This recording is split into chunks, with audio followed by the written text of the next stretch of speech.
بسم اللہ الرحمن الرحیم، الحمدللہ رب العالمین والصلاة والسلام علی خاتم النبیین۔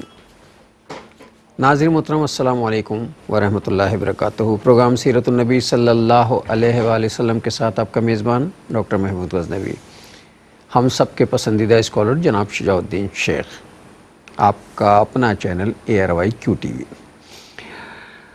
سیرت النبی کے حوالے سے گفتگو کا سلسلہ جاری و ساری ہے، اور پچھلا پروگرام اگر آپ نے ملاحظہ فرمایا تھا تو آپ کو یاد ہوگا کہ نبی کریم صلی اللہ علیہ وسلم کے بحیثیت داعی انقلاب گفتگو ہو رہی تھی، نقیب انقلاب، داعی انقلاب، اور ایک داعی کی زندگی کیسی ہونی چاہیے۔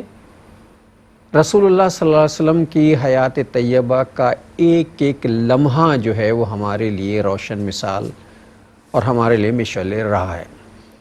اس پر گفتگو ہو رہی تھی، رسول اللہ سے زیادہ مصروف کوئی نہیں تھا، رسول اللہ سے زیادہ خشیت الہی کسی میں نہیں تھی، رسول اللہ سے زیادہ جو ہے وہ لوگوں کے معاملات کو سمجھنے اور سلجھانے والا کوئی نہیں تھا۔ آپ ظاہر 23 برس کی زندگی میں انقلاب لانے کا مطلب کس قدر کڑی جد و جہد۔ آپ صلی اللہ علیہ وسلم کا ارشاد مبارکہ ہے جس کا مفہوم کچھ ہے کہ جتنی تکلیفیں میں نے اٹھائی ہیں کسی نبی، 1,24,000 انبیاء ہیں کم و بیش، جتنی تکلیفیں میں نے اٹھائی ہیں اتنی تکلیفیں کسی نبی نے نہیں اٹھائیں، کسی رسول نے نہیں اٹھائیں۔ تو اب بتائیے کہ کیسی زندگی بھرپور گزرے گی، اس کے باوجود آپ کی زندگی میں جو توازن ہے وہ توازن خود ایک معجزہ ہے۔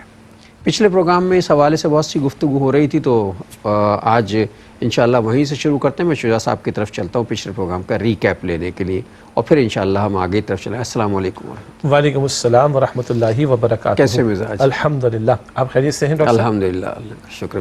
ایک چیز اور ناظرین محترم، ابھی سلام کے جواب میں نے تو السلام علیکم کہا، انہوں نے ورحمۃ اللہ بھی کہہ دیا، جو مجھے بھی کہنا چاہیے تھا۔ نہیں، پچھلے پروگرام میں وقفے کے دوران ایسی بات ہو رہی تھی تو میں نے کہا جزاک اللہ، اور ہم میں سے بیشتر حضرات جو ہیں وہ میسیج پہ بھی لکھتے ہیں جزاک اللہ اور اس پہ بھی لکھتے ہیں جزاک اللہ۔ اب چونکہ میں نے ایک نئی بات سیکھی تو میں چاہتا ہوں شیئر کر لوں۔ میں اصل میں بڑا حریص ہوں اس سلسلے میں، طالب علموں کو بھی جب کوئی نئی بات ہوتا نا اسی دن جا کے کلاس میں طالب علموں کو بتا دیتا تھا، اپنے ہاتھ جھاڑ کے واپس آ جاتا تھا خالی۔ تو کہا کہ صاحب جزاک اللہ کہنے کا مطلب یہ ہے کہ اچھا بھی ہو سکتا ہے برا بھی ہو سکتا ہے، لہذا جزاک اللہ کہنے کے ساتھ خیرہ ضرور کہنا ہے، جزاک اللہ خیرہ، خیرہ، جزاک اللہ خیرا۔ بسم اللہ الرحمن الرحیم، اللہم صلی علی محمد وعلی آل محمد وبارک وسلم، رب اشرح لی صدری ویسر لی امری واحلل عقدۃ من لسانی یفقہوا قولی واجعل لی وزیرا من اہلی، آمین یا رب العالمین۔ اب آپ کے انٹرو سے 2-3 باتیں فوری میں چاہ رہا ہوں کہ ان پر کلام ہو، اور اسی کے ساتھ پھر تھوڑا تھوڑا کر کے پچھلے ریکیپ کی طرف بھی چلے جائیں گے۔ پہلی بات تو میں ناظرین کے لیے وضاحت کر دوں کہ یہ بریک کے دوران میں یہ معاملہ پچھلے پروگرام میں ہوا تھا، نہ کہ کوئی پروگرام کے دوران میں۔ تو ڈاکٹر صاحب ہمارے ساتھ ماشاءاللہ ہوتے ہیں پروگرام کے علاوہ بھی، تو ہم گفتگو کر رہے تھے آف دا ریکارڈ، تو پھر کوئی بات آئی تو آپ نے یہ عرض فرمایا تھا، یہ آف دا ریکارڈ تھی جو میں آن ایئر لے آیا، آن ایئر لے کر آ گئے۔ اور اس میں ایک اور نقطہ بھی جو آگے فرمایا نا کہ ہم فوراً شاگردوں کو بتاتے، تو آپ نے لفظ حریص استعمال فرمایا، اس پر بھی میں چاہوں گا کہ تھوڑی سی بات ہو جائے۔ نمبر 3 آپ نے کہا کہ ہم ان کو فوراً بتا کے ہاتھ جھاڑ لیا کرتے تھے، اس پر بھی ایک خیال ہے کہ اس کو میں آپ کے سامنے رکھنا چاہوں گا۔ پہلے ان 3 باتوں پر کلام کرتے۔ جزاک اللہ کا مطلب، جزا ہم اردو میں بھی استعمال کرتے ہیں، جزاک اللہ کا مطلب اللہ آپ کو جزا دے۔ جزا کا ترجمہ ہے بدلہ۔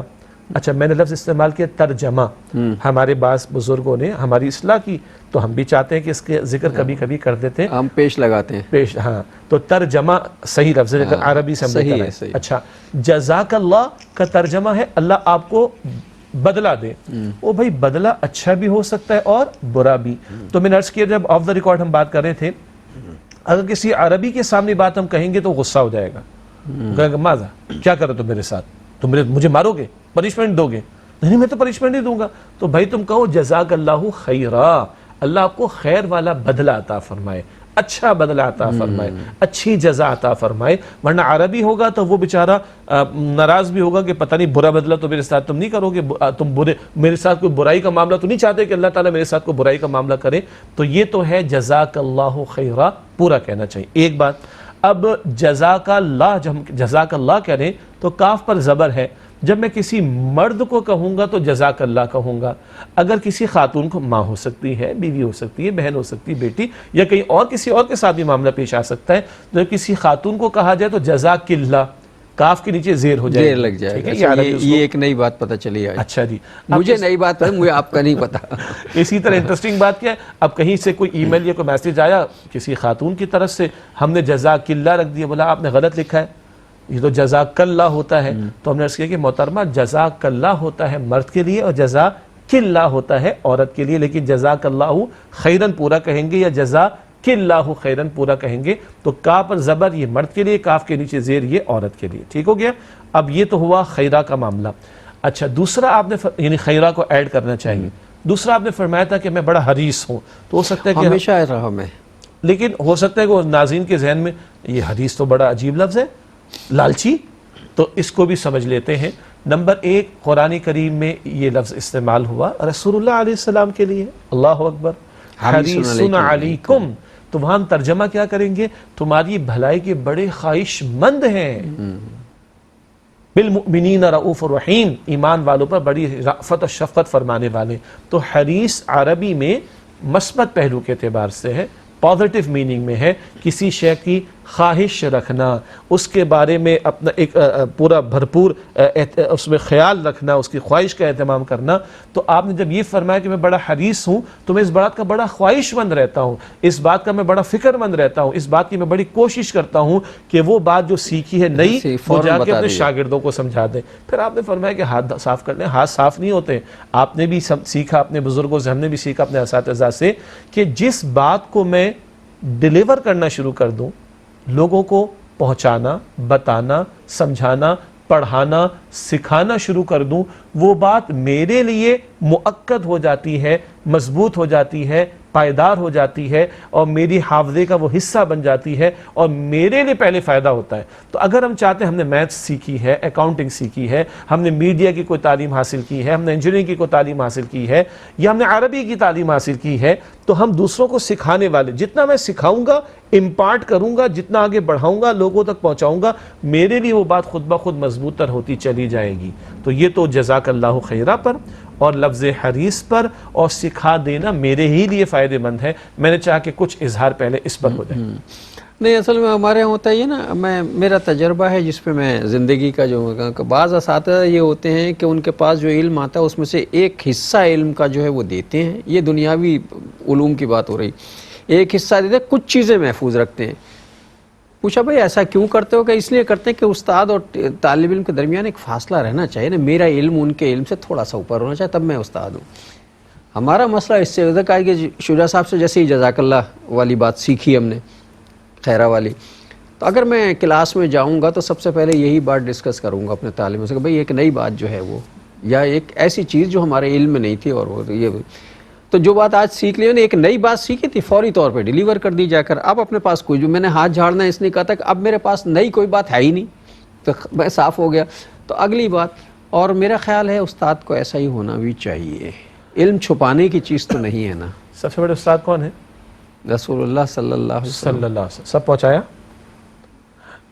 کچھ ایسی دلچسپ اور تھوڑا عجیب احادیث ہیں جن کو ہم بیان نہیں کریں گے. عجیب لگ رہا ہے نا، کیونکہ بعض چیزوں کا سمجھنے کا تحمل لوگوں میں نہیں ہوتا. اما عائشہ رضی اللہ تعالی عنہ نے ایک خاص نقطے کے تعلق سے یہ فرمایا، بالفرض محال، سپوزنگلی بالفرض محال، اگر حضور کوئی شے نہ پہنچاتے تو یہ شے ہوتی، مگر حضور نے یہ بھی پہنچا دیا اور یہ بھی بتا دیا، یہ بھی واضح فرما دیا. وہ بات میں بیان نہیں کر رہا، پرائیویٹ چیزیں ہیں، کچھ زندگی کے کچھ پرائیویٹ معاملات ہوتے ہیں، رسول اللہ نے کہیں ہمیں چھوڑا نہیں ہے. اور میں عرض کرتا ہوں وہ نجی بھی معاملہ نہیں ہے، میں عرض کرتا ہوں وہ نجی مسئلہ بھی نہیں ہے، لیکن بات یہ ہے ہر بات ہر ایک کو سمجھ نہیں آتی، اور بعض باتیں ہوتی ہیں کہ لوگوں میں ان کا تحمل نہیں ہوتا، برداشت نہیں ہوتی. ہاں، کیونکہ تھوڑا علم کی کمی، سمائی نہیں ہوتی. ہاں، تو وہ شاید اس کا بھی اس طرح کا معاملہ سنا نہیں، تو بہتر ہے کہ بیان نہ کیا جائے. نقطہ یہ عرض کیا، اما عائشہ نے بھی فرمایا رضی اللہ تعالیٰ، بالفرض محال اگر حضور کچھ روکتے تو یہ بات ہوتی، وہ بھی نہیں روکی، وہ بھی بتا دی حضور نے. جب اللہ کے رسول سے بڑھ کر کوئی استاد نہیں ہے اور سب کچھ دے دیا، تو باقی کسی کی کیا مطلب اب ناظرین پھر وہ میرا دماغ تو ویسے ہی کام کرتا ہے اب جب رسول اللہ صلی اللہ علیہ وسلم نے ہر بات بتا دی، اور ابھی صاحب نے کہا کہ بعض باتیں ایسی ہوتی ہیں جو بتانی چاہیے، لیکن سامنے والوں کو تو دیکھیں ان میں سمائی ہے یا نہیں ہے، یہ اس چیز کا مطلب کیا نکال لیں گے، کہیں ایسا تو نہیں ان کا ذہن شیطان کا کارخانہ بن جائے، وہ بھٹک جائیں۔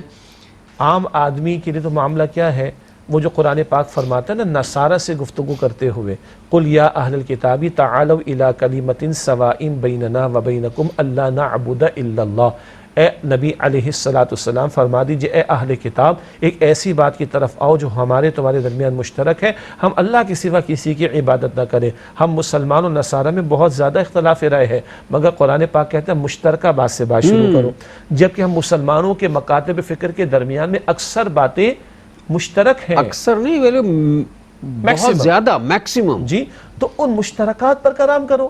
ارے بھائی نماز کی بات کر لو، زکوٰۃ روزے حج کی بات کر لو، حقوق العباد کی بات کر لو، ماں باپ کے حقوق کی بات کر لو، رشتہ دار کے حق کی بات کر لو، پڑوسی کے حق کی بات کر لو، سچ بولنے کی بات کر لو، غیبت سے بچنے کی بات کر لو، جھوٹ سے بچنے کی بات کر لو، سود سے بچنے کی بات کر لو، بے حیائی سے بچنے کی بات کر لو، جی، دعوت دین کے کام کی بات کر لو، اقامت دین کی جد و جہد کی بات کر لو، نبی علیہ السلام کے مشن کو آگے بڑھانے کی بات کر لو، نبی علیہ السلام کے ادب اور احترام کی بات کر لو، بڑوں کے ادب کی بات کر لو، چھوٹوں کے ساتھ شفقت کی بات کر لو۔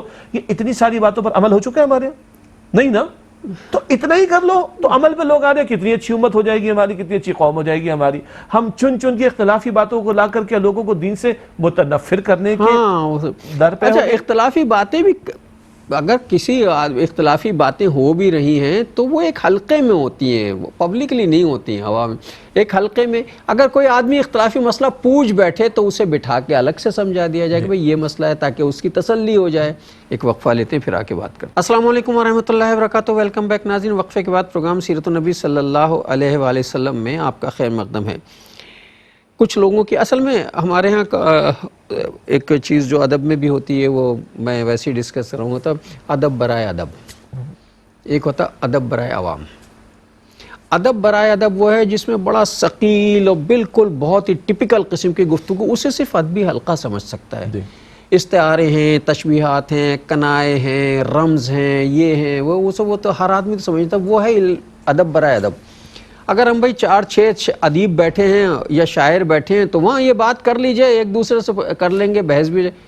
ایک عام آدمی محفل مشاعرہ میں جا کے آپ نے وہ ادب بیان کرنا شروع کر دیا، لوگ کہنے لگے کہ اچھا اس کا ترجمہ بھی کر دو اور پھر جس کے جو سمجھ میں آیا اس نے اس کا ترجمہ کر دیا، تو بھائی اس ادب کا فائدہ کیا؟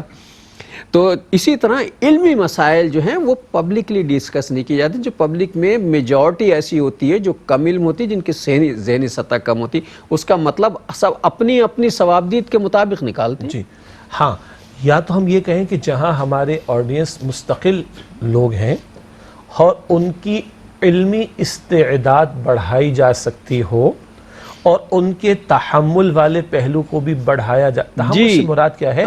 برداشت، ہاں، قوت برداشت۔ اچھا وہ بھی ناظرین کے لیے وضاحت کر لینا ورنہ ہم بھی وہ ادبی مشاعرے والے نہ ہو جائیں، ٹھیک ہے؟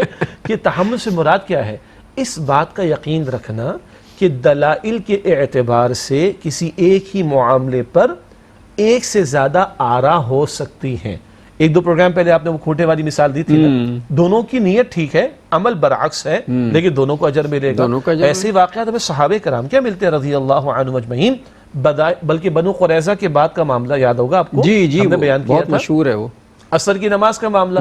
تمام جوڑنے والے لوگ یہی حدیث مبارک بیان کرتے ہیں، کچھ نے کہا بھائی جلدی پڑھو، اب تو مغرب کا وقت ہو جائے گا۔ قرآن پاک میں ہے ان الصلاۃ کانت علی المؤمنین کتابا موقوتا، بے شک نماز ایمان والوں پر مقرر اوقات میں فرض ہے۔ دوسروں کا نہ اللہ کے رسول نے فرمایا کہ وہاں جا کر اثر ادا کرنا۔ دیکھو قرآن پاک کہتا ہے ما آتاکم الرسول فخذوہ وما نہاکم عنہ فانتہوا، رسول علیہ السلام جو حکم دے اسے مانو، لے لو، عمل کرو، اور جس سے روک دے اس سے رک جاؤ۔ پہلوں نے ایک آیت پر عمل کیا، دوسروں نے دوسری آیت پر عمل کیا، ایک ایک رائے اختیار کی۔ پہلوں نے نماز وقت میں ادا کی، دوسروں کی بظاہر قضا ہوئی، لیکن حضور کے سامنے صلی اللہ علیہ وسلم جو معاملہ آیا آپ نے کیا فرمایا؟ دونوں ٹھیک ہے۔ دونوں آیات کیا پورا قرآن صاحب قرآن صلی اللہ علیہ وسلم نے پہنچایا۔ افراد وہ جو صحابہ کرام ہیں وہ تربیت یافتہ حضور کے ہیں صلی اللہ علیہ وسلم، اور حضور فرمانے دونوں ٹھیک ہیں، تو بات ختم ہو گئی۔ بس یہ تحمل آنا کہ علماء اہل علم ہمارے اسلاف، اور یہی دین کی سب سے بڑی خدمت ہے جی آج کے دور میں۔ جی تو یہ ہمارے اسلاف، ہمارے بزرگ، ہمارے فقہاء، ہمارے اہل علم، ان پر یہ اعتماد رکھنا، انہوں نے پوری دیانتداری کے ساتھ قرآن کریم کا، احادیث مبارکہ کا، فقہی آراء کا مطالعہ کر کے ایک رائے قائم کی ہے، تو میں اس کے مطابق عمل کر رہا ہوں. ٹھیک، تو دوسرے کو بھی تو یہ حق دے دوں کہ وہ جس پر اعتماد کر رہا ہے اسے بھی دیانتداری کے ساتھ دین سیکھ کر، دین پر غور و فکر کر کے مسئلہ بیان کیا. یعنی یہ تحمل اگر ہم اپنی آڈینس میں پیدا کر سکیں تب تو ٹھیک ہے. پھر کبھی موقع آئے گا تو ہم آپ کو بتا دیں گے انشاءاللہ تعالی. امام شافعی اگر ہاتھ سینے پر باندھنے کے قائل ہیں اور ہم امام حنیفہ رحمۃ اللہ علیہ کی رائے پر عمل کر کے ناف سے نیچے باندھنے کے قائل ہیں، اور امام مالک رحمۃ اللہ علیہ ہاتھ چھوڑ کر نماز ادا کرنے کے قائل ہیں، یہ تینوں ہمارے سر کے تاج ہیں، اور تینوں کے پاس دلائل پیچھے حضور اور حضور کی جماعت سے آ رہے ہیں، دلائل ہیں، اور پھر ان کا علمی مرتبہ کتنا ہے. جی. اور اب یہاں تحمل کیا ہوگا؟ اگر میں ناف کے نیچے باندھتا ہوں اور میں کسی کو یہاں دیکھ لوں گا تو میرے چہرے کا رنگ تبدیل نہیں ہوگا. بھائی وہ بھی نماز ادا کر رہا ہے، میں بھی نماز ادا کر رہا ہوں. اور امام مالک کی رائے پر رحمۃ اللہ علیہ کو، امام مالک کون ہے؟ امام دار الہجرہ، مدینہ شریف کے امام ہیں وہ. ان سے بڑھ کر سنت کون جانتا ہوگا؟ علیہ رحمہ. اگر ان کی رائے کے مطابق وہ ہاتھ چھوڑ کے نماز ادا کر رہا ہے تو میں پریشان نہ ہوں، معاف کیجئے گا، میں ٹینشن نہ لوں. یہ بھی اللہ کے رسول اور صحابہ کرام کے طرز عمل کے تسلسل میں رائے ہے. یہ تحمل اگر ہم میں آ جائے تو ہاتھ اوپر ہو جائے، نیچے ہو جائے، کھول کر ہو جائے، کوئی ٹینشن نہیں. بس میرے نزدیک ٹینشن اس کے بارے میں ہونی چاہیے اگر نماز کی بحث ہم کر رہے ہیں جو نماز ادا نہیں کرتا. ہم اس کے پیچھے پڑ جاتے جو ادا کر رہا ہے، اور جو ادا نہیں کر رہا اس کے میں فکر نہیں. یہ ریشو پروپورشن بگڑ گیا. قرآن پاک پڑھ جائیں، سورہ مدثر ہے، آیت 42-43. جہنم والوں سے جنت والے پوچھیں گے کیوں جہنم میں پہنچ گئے؟ پہلا جواب لم نکو من المصلین، ہم نماز ادا کرنے والے نہیں تھے. تو بے نمازی کی فکر کرو بھائی، جو نماز کو آ گیا اس کو معاف کر دو اور اس کو نماز ادا کرنے دو. یہ تحمل ہمیں بڑھانے کی ضرورت ہے. تو یہی بات ہو رہی تھی کہ جناب کچھ چیزیں جو ہیں وہ نکتے بیان کرنا، جو نکات ہوتے ہیں نا جنہیں، یہ بڑے نکتے کی بات ہے. تو یہ نکتے بیان کرنے کا موقع الگ ہوتا ہے. محفل ہوتی ہے جہاں نکتے بیان کیے جاتے ہیں، پبلک میں نکتے بیان نہیں کیے جاتے.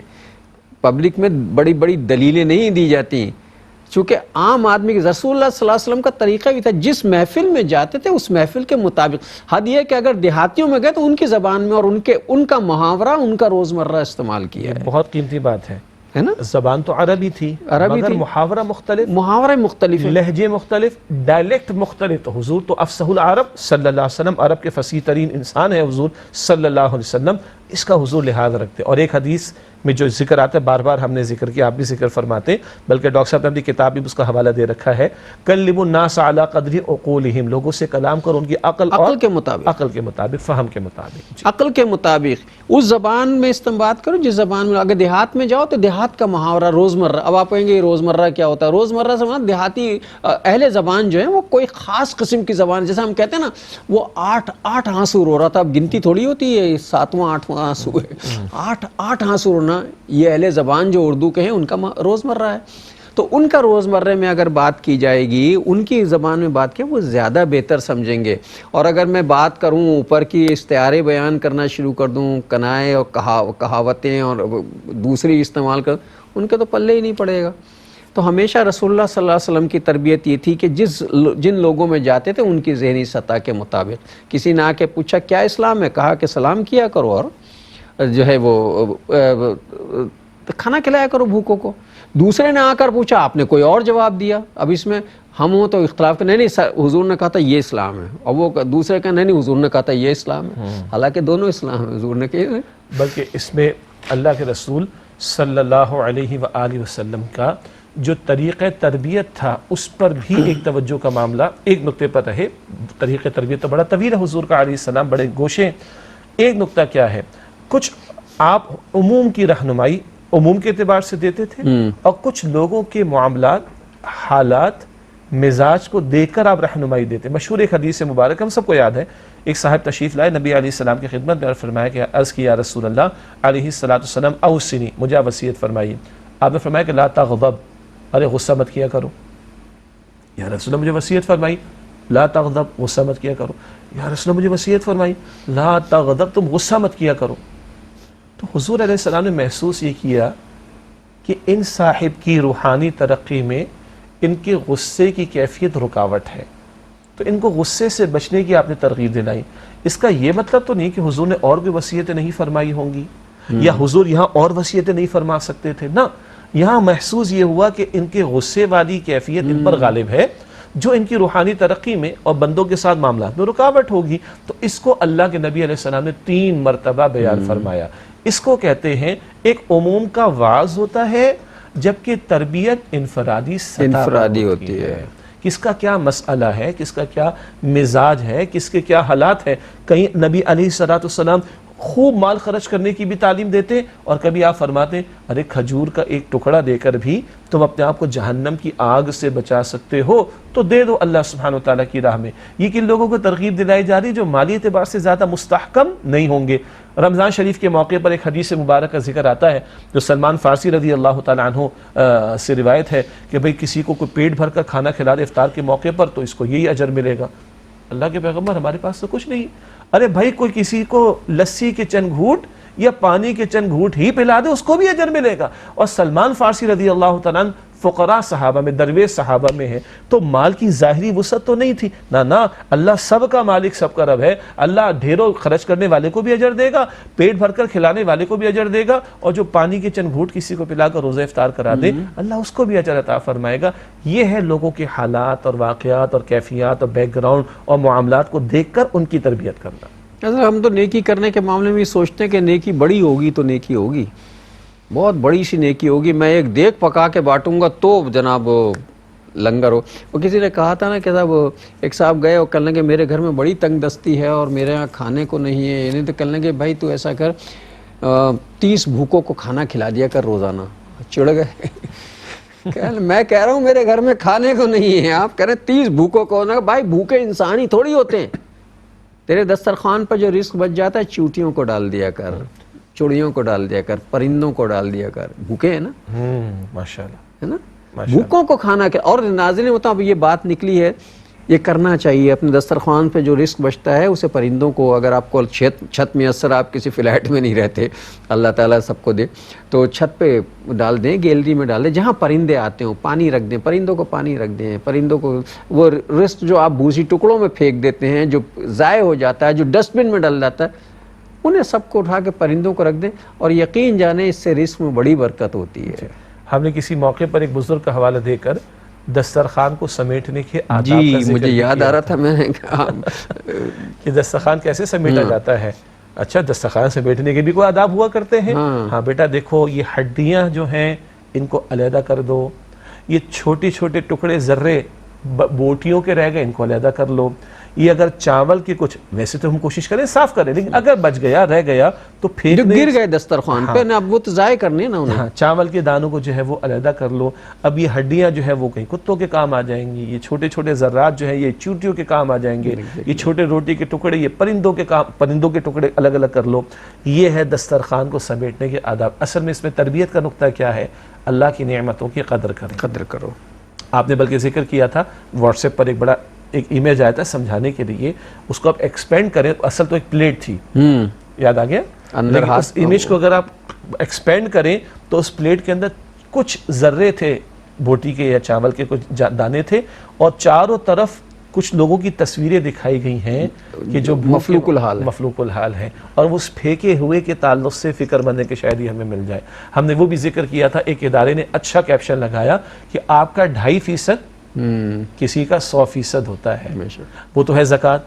آپ کا 2.5% کسی کا 100%، بلکہ ہمارا 2.5% کسی کا 100% ہوتا ہے. ہمارا بظاہر بچا ہوا شاید کا پورا کھانا ہے، ہاں شاید پھک جانے والا، ضائع ہو جانے والا کسی کا پورا کھانا ہو سکتا ہے. اچھا ابھی جو یہ بات ہو رہی تھی نا کہ دسترخوان سمیٹتے وقت، اچھا ایک وقفہ لے لیتے ہیں پھر آ کے بات کرتے ہیں. السلام علیکم ورحمۃ اللہ وبرکاتہ. ویلکم بیک ناظرین. وقفے کے بعد پروگرام سیرت النبی صلی اللہ علیہ وآلہ وسلم میں آپ کا خیر مقدم ہے. پروگرام سے پہلے بات ہو رہی دسترخوان سمیٹنے کی، دسترخوان کیسے سمٹنا چاہیے وغیرہ وغیرہ. تو میری زبان سے ایک لفظ نکل گیا تھا کہ شجاع صاحب نے کہا کہ اگر چاول گرا جائیں تو مطلب ظاہر ہے چاول کی بات ہو رہی تھی، چاول گر گئے دسترخوان سے سمیٹ کے پرندوں کو، لیکن اس پہ ایک مجھے واقعہ یاد ہے کہ یا کوئی چیز اگر دسترخوان پہ گر جاتی تھی تو آپ اسے اٹھا کے کھا لیتے تھے. یہ بھی سنت ہے. کبھی کبھی کوئی چیز دسترخوان سے اٹھا کے یہ سوچ کے ضرور کھا لینی چاہیے کہ یہ سنت ہے. جی جزاک اللہ خیرہ، آپ نے اس بات کی یاد دہانی کرا دی. اس کا ایک اور مفہوم یہ ہے کہ ضائع ہونے کا کوئی تصور ہے ہی نہیں ہمارے ہاں، ٹھیک ہے. اور اس بات کا اہتمام کہ وہ چاہے چاول کے دانے ہوں، روٹی کے ٹکڑے ہوں، اگر کوئی شے دسترخوان پر رہ بھی جاتی یا گر جاتی، اللہ کے پیغمبر اسے اٹھا کر استعمال فرماتے، کھا لیا کرتے تھے. یہ ادب بھی اللہ کے رسول مکرم صلی اللہ علیہ وآلہ وسلم نے سکھایا. اور یہ آداب پتہ ہے کب سے سکھائے جاتے ہیں؟ عمر بن سلمہ رضی اللہ عنہ ایک صحابی ہیں، مشہور واقعہ ان کا. بہرحال وہ فرماتے میں 5 سال کا تھا. کتنا؟ 5 سال کا. اور نبی علیہ السلام نے مجھے فرمایا بیٹا سامنے سے کھاتے ہیں، اللہ کا نام لے کر کھاتے ہیں، اللہ کا شکر ادا کرتے ہیں. 5 سال کے ایک بچے کو اللہ کے نبی علیہ السلام نے ادب سکھایا. اب ایک علمی نکتہ ہے، دلچسپ نکتہ ہے. محدثین فرماتے ہیں بھائی کس عمر کے صاحب کی بیان کردہ روایت کو قبول کیا جائے، وہ عمر کیا ہونی چاہیے؟ ان صحابی کی عمر 5 برس تھی.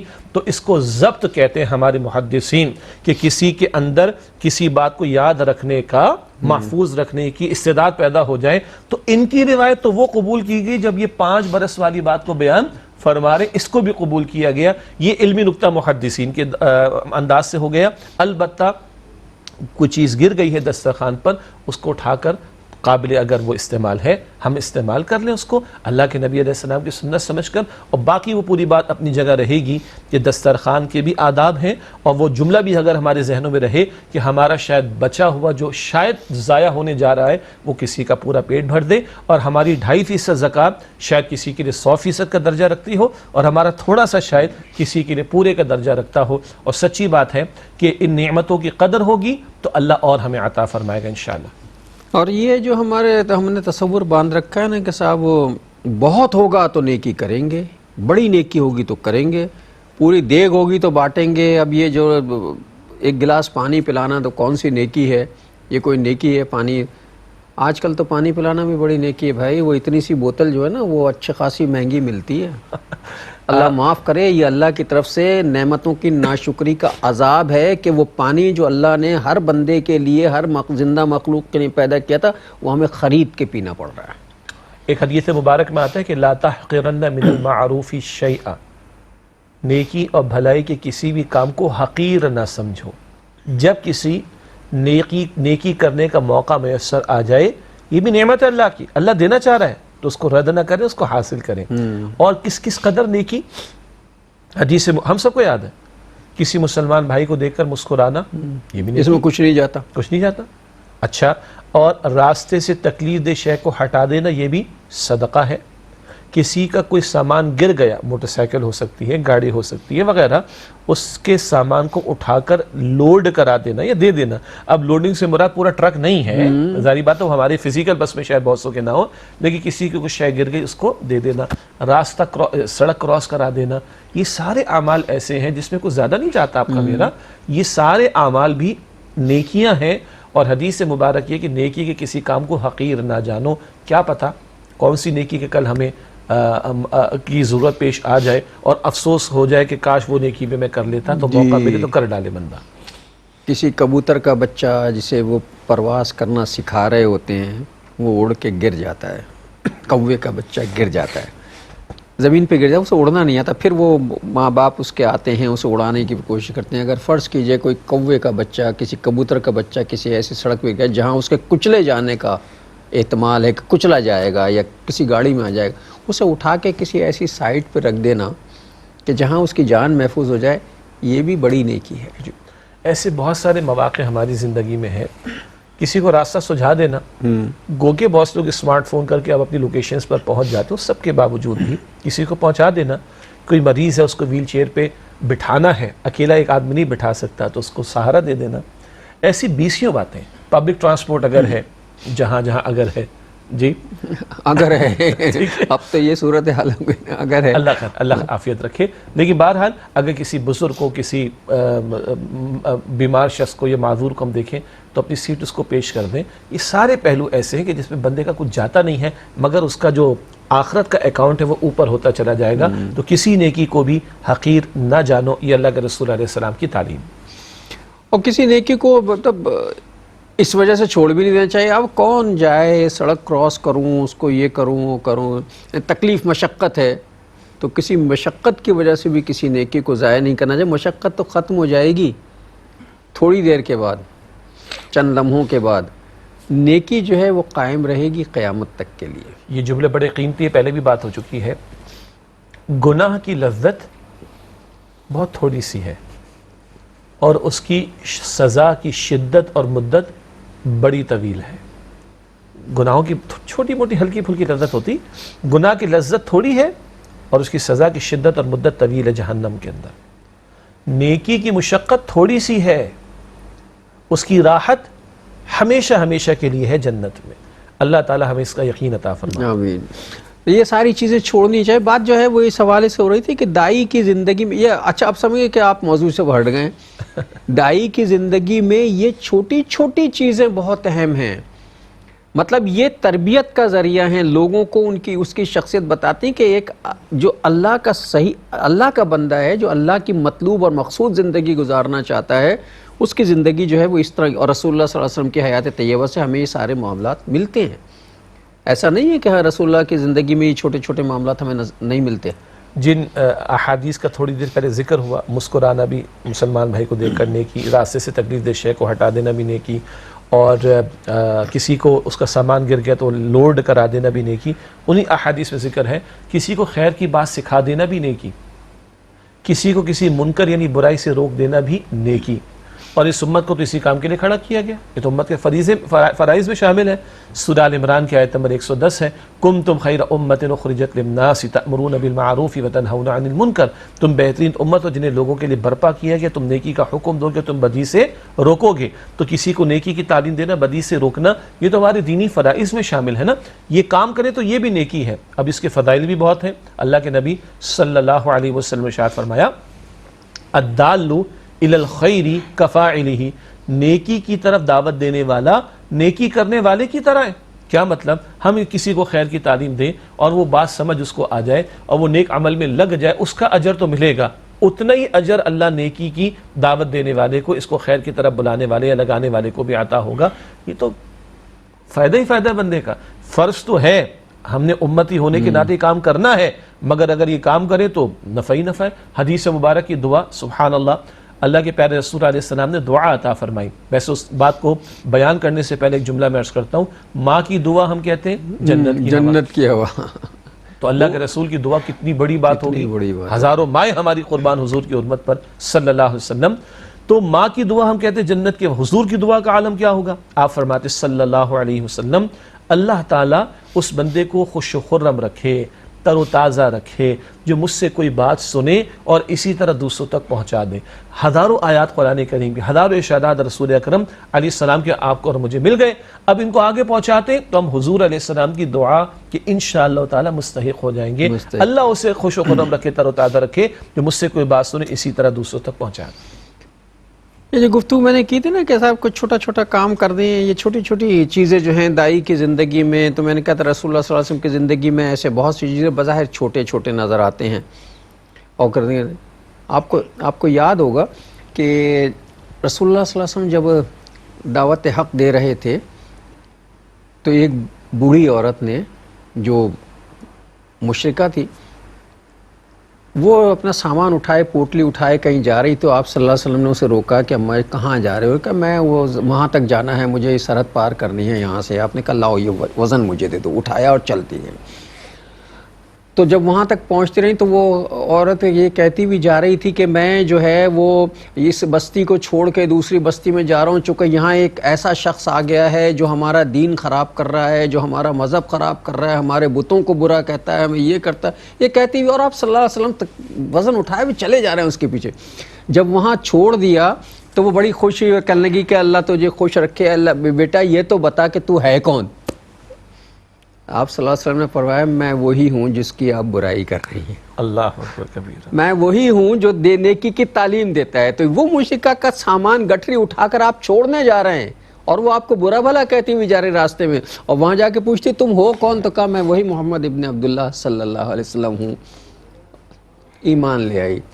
تو دائی کی زندگی ایسی ہوتی ہے تب ایسے ایمان آتا ہے, ایسے نہیں آتا. سورہ حامیم السجدہ میں اسی موضوع کو قرآن پاک بیان فرماتا ہے, بالکل اسی واقعے پر ہے کہ وَلَا تَسْتَوِي الْحَسَنَةُ وَلَا السَّيِّئَةُ, برائی اور بھلائی برابر نہیں. ادفع باللتی ہی احسن, تم برائی کا جواب دو اس طریقے پر جو سب سے بہترین ہو, احسن انداز سے جواب دو. فَإِذَا الَّذِي بَيْنَكَ وَبَيْنَهُ عَدَاوَةٌ كَأَنَّهُ وَلِيٌّ حَمِيمٌ, پھر تمہارے اور جس کے درمیان دشمنی تھی وہ تمہارا گہرا گرم جوش دوست بن جائے گا. لیکن ہے مشکل بات آگے, قرآن تو اللہ کا کلام ہے, ترتیب دیکھیں. وَمَا يُلَقَّاهَا إِلَّا الَّذِينَ صَبَرُوا, یہ سعادت تو ان کو ملتی جو صبر کرنے والے, برداشت کرنے والے, تحمل کرنے والے ہوں. اور جب آپ نے انٹرو میں بیان فرمایا اللہ کے راہ میں سب سے زیادہ مشقتیں کس پر آئیں؟ نبی اکرم علیہ السلام پر. وما يلقاها الا الذين صبروا وما يلقاها الا ذو حظ عظیم, یہ سعادت انہی کو ملتی جو خوب صبر کرنے والے ہیں, اور یہ سعادت انہی کو ملتی جو بڑے نصیبوں والے ہیں. تو اگر ہم پڑھ رہے ہیں لقد کان لکم فی رسول اللہ اسوۃ حسنہ, تو حضور کی امت نے تو دعوت کا کام کرنا ہے, اور اس انداز سے کرنا ہے کہ کردار کی گواہی بھی پیش کرنی ہے, اور برائی کو نہ صرف یہ کہ برداشت کرنا بلکہ برائی کا جواب بھلائی سے دینا ہے, تو دشمن بھی دوست بن جائے گا انشاءاللہ.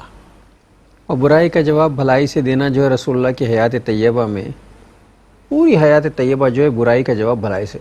اور جب فتح مکہ ہوئی ہے تو رسول اللہ صلی اللہ علیہ وسلم نے ان جنم جنم کے دشمنوں کو کہ جنہوں نے کوئی اذیت دینے کا موقع چھوڑا نہیں تھا, اور اس وقت ابو سفیان ایمان نہیں لائے تھے رضی اللہ تعالیٰ عنہ, تو آپ صلی اللہ علیہ وسلم نے جب معافی کا اعلان کیا تو کہا کہ جو ابو سفیان کے گھر میں داخل ہو جائے آج اسے بھی معافی ہے. یہ اللہ کے رسول علیہ السلام کی بصیرت بھی ہے اور حکمت بھی ہے.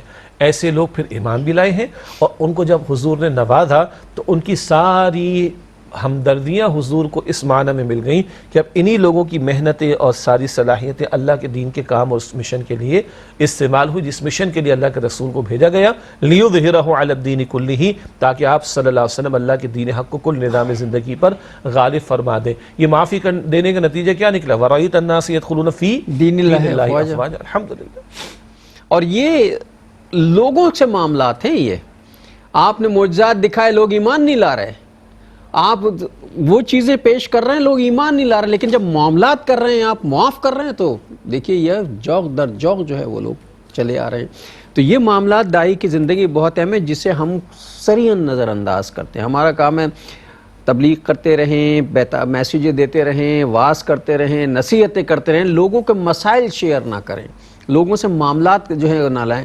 داعی کی زندگی میں یہ معاملے جو ہیں سود مند نہیں ہوتے. ناظرین آج کے پروگرام کا وقت جو ہے اسی کے ساتھ ختم ہو رہا ہے. میں آج کی حدیث ہدیہ کروانا چاہتا ہوں, انشاءاللہ پھر اگلا پروگرام یہیں سے شروع کریں گے. نبی اکرم صلی اللہ علیہ وسلم ارشاد فرمایا کہ جب بندے کا انتقال ہو جاتا ہے اس کا نام اعمال بند کر دیا جاتا ہے سوائے 3 کاموں کے. نمبر 1 صدقہ جاریہ کا عمل, نمبر 2 وہ علم جس سے لوگ بعد میں نفع اٹھائیں, اور نمبر 3 نیک اولاد. یہ 3 کام ایسے ہیں کہ مرنے کے بعد بھی اجر ملتا رہتا ہے. صحیح مسلم شریف کی روایت ہے. اللہ تعالیٰ یہ امور مجھے اور آپ کو ہم سب کو انجام دینے کی توفیق عطا فرمائے. اور ناظرین محترم اس کے ساتھ ہی ہمارے آج کے پروگرام کا وقت ختم ہوا. جناب شجاع الدین شیخ اور اپنے میزبان ڈاکٹر محمود غزنوی کو اگلے پروگرام تک کے لیے اجازت دیجیے. اللہ نگہبان. والسلام علیکم ورحمۃ اللہ وبرکاتہ.